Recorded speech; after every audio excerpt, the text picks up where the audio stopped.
Hi there, this is Ranjit and I have this LG L90 and the Sony Xperia M2 with me, which are both mid-range Android phones. And actually these phones are very similar. Yes, physically they are a little bit different, and how Sony approached or LG approached are a little bit different. So it might be a personal choice. Some will like the features on the LG L90, but others might prefer the Xperia M2. The thing is that internally these are very similar. The processor is the same. It's based on the Snapdragon 400 chipset. It's clocked at, that's a quad core processor clocked at 1.2 gigahertz. The GPU is the Adreno 305. That's also the same, and RAM also is 1 GB in all these devices. Coming back to the camera, the Xperia M2 also sports a 8 megapixel camera with LED flash, and the LG L90 also does support a 8 megapixel camera with LED flash. Regarding the front facing camera, again they have a VGA camera that's just okay-ish. Regarding camera, let me talk about that. Yes, both are very close to each other when you take pictures outdoors. Both produce actually very good results. But when you come to indoor photography, both are actually mediocre. But the Sony Xperia M2 goes a little bit ahead in low lighting conditions. First, let's talk about the physical aspects. Both of these sports a QHD screen, not a 720p HD screen, sadly, and the screen size is slightly bigger on this Xperia M2. It sports a 4.8 inch screen, whereas this LG L90 sports a 4.7 inch screen.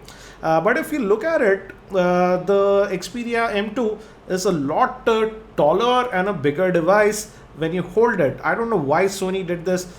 It has a lot of extra space here at the bezels that make it a lot bigger, and I feel it's almost close to a 5-inch phone if you're holding it.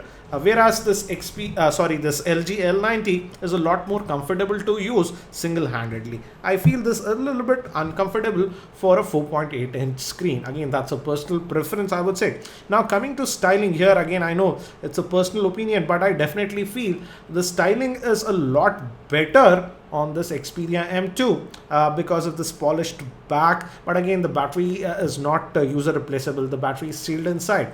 This LG L90 in looks, I would say it's very average. The back can be removed. It's a plasticky back, and this is how it looks. The battery also is slightly bigger on this LG L90, and I would say both of these devices perform very well in my day-to-day usage in terms of battery life. But definitely the LG L90 has a slight edge in the battery life, but both these devices can easily last over one working day without any issues. So if looks is your priority, then the Xperia M2 might be the one for you, because definitely it looks a lot more sleeker compared to the LG L90. But in performance, I would say both of these devices did perform very well, and in fact I would say the LG L90 is a lot more optimized, because in my usage for about 2 weeks I never noticed any lagginess on the LG L90.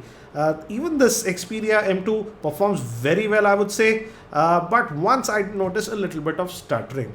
One place where I felt the LG L90 did a little bit better is that both of these can play a lot of games without any issues, and I have actually made dedicated videos regarding the gaming between these two devices. But the thing was that this Xperia M2, while gaming, used to get heated up a little bit, and particularly near this camera position here, the temperatures were shooting above around 42 degrees Celsius, which is kind of uncomfortable.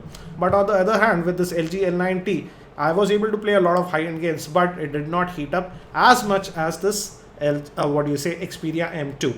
Also, one more place where this LG L90 is slightly ahead is that both of these phones do support micro SD card, but I was able to move some of the apps to the micro SD card on this LG, but that was not possible on this Xperia M2.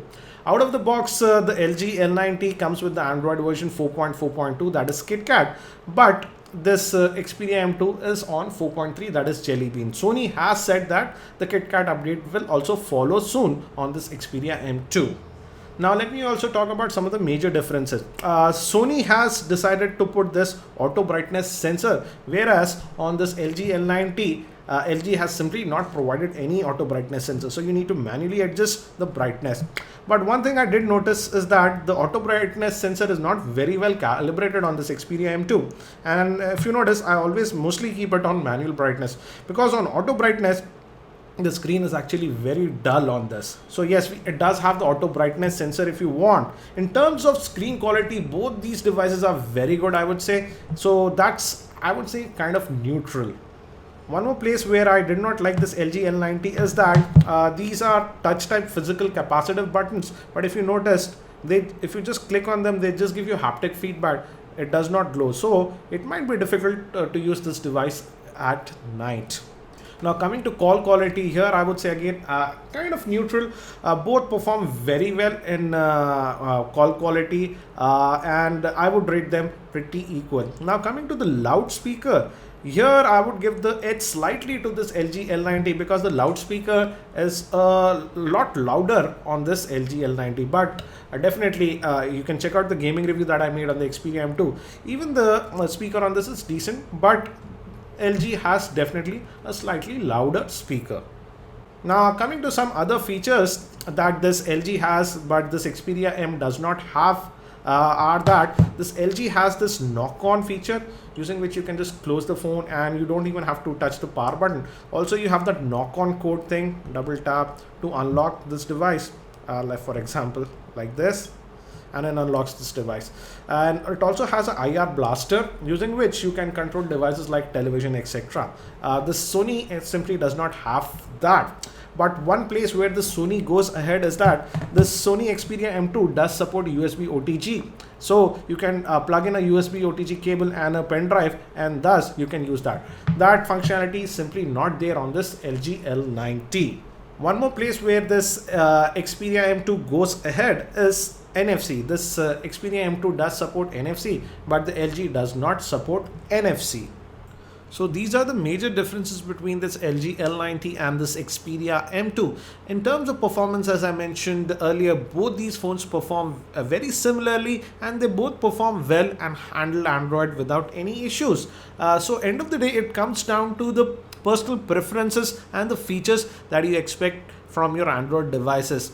If you like the removable back cover and want to change the battery, then the LG L90 might be better for you. But if you are more of a style conscious person, then the Xperia M2 might be a little bit better. Now let's talk about the last thing, that is the pricing in India.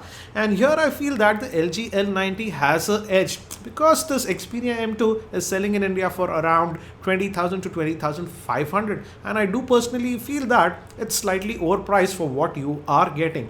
Whereas on the other hand, the LG L90 is selling anywhere around for 16,000 to 16,500, which I feel is a decently fair price for the LG L90.